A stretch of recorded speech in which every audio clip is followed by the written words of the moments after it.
Днес проверяваме брутално BMW M5 и какво да видим, доста грешчици. В повечето са вследствие на падал акумулатор. Има грешка в моторния компютър за слабо налягане на горивото.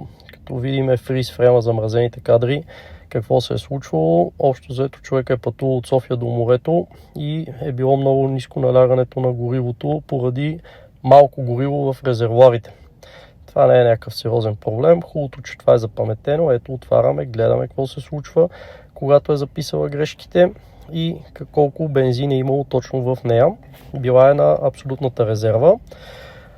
Така че всяка една грешка е хубаво да се анализира правилно и да не се подвежда клиента като купува колата, за това, че като има много грешки, да че колата е боклук или че е счупена, няма такова нещо. Всяка грешка трябва да се анализира. Има много грешки на тия коли, които са следствие на падал акумулатор, загуба на комуникация, записва от слабия ток на модулите. Хубаво е всяка една грешка пълен анализ. Отделно от това, ето виждаме сега 211 000 минути, работни минути. Това делено на 60 се получават работните часове, които са около 3600 работни часа.